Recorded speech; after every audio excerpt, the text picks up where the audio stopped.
Paying off your debt is bad for the economy, but most financial gurus tell people to pay off their debt. This has always irritated me because you can't do anything in society without debt. Debt is money, and money is debt. If you were to get rid of all your debt, then you would have no money. You would not be able to buy anything because you need debt to purchase things. If you were to get rid of all your debt, then you would be homeless. America is a debt-based society, and that's just how things are.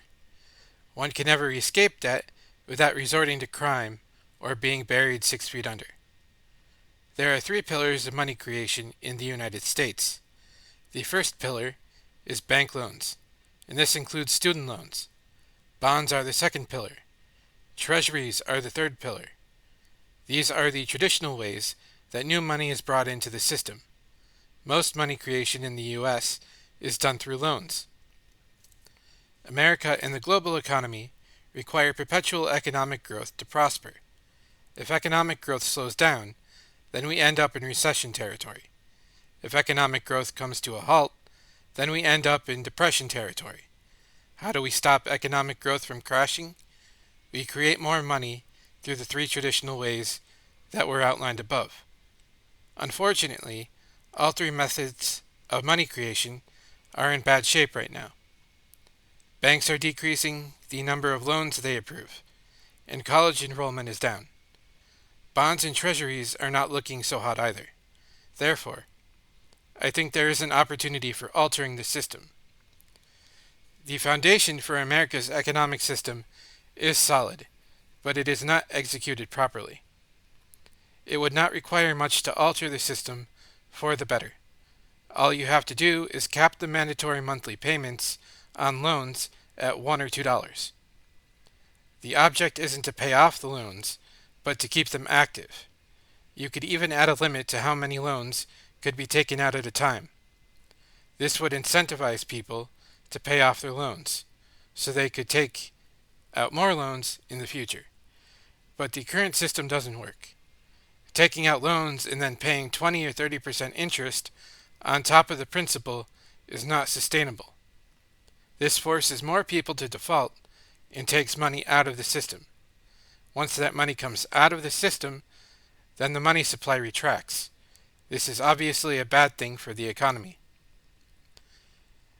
Every American citizen should be allowed to take out 10 loans at a time. The loans should have a 1% interest rate, and they should have a mandatory $1 monthly payment to keep the loans active. If you took out 10 loans, then you would be paying a minimum monthly fee of $10.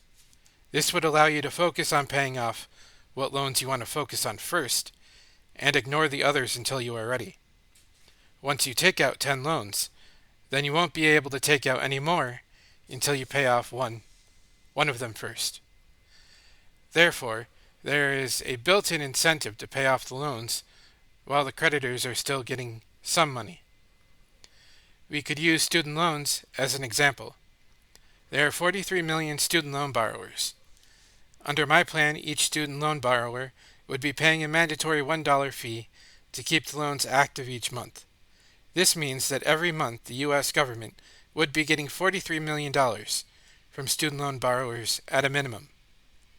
While student loan borrowers can focus on where they allocate their money each month, one might argue that under this system, people could stop paying on the loans that they took out. You would be absolutely correct on this issue. However, creditors would still be getting some money. That is much better than the current system, where people default and creditors end up getting no money. My plan would also help fight inflation, because you would be limited to 10 loans. Money creation would become more limited. Under the current system, the money supply is a lot more spiky, because there's no limit. You can take out as many loans as you want, on top of the government doing its thing. I can make this simpler and put it in video game terms. Inflation under the current system in the United States is like fighting a raid boss in World of Warcraft. The damage is random and spiky. One can compare this to the damage that is done by raid bosses in Final Fantasy XIV. The damage done by raid bosses in Final Fantasy XIV is predictable and scripted. Do you want inflation to be random, or do you want it to be scripted? Under America's current economic system, it is random and spiky. Under my plan, it would be more scripted. This is just something to think about. Thanks for listening to my current plan to save the economy, since the Republicans, the Democrats, Green Party, and the Libertarian Party have no plans to save it.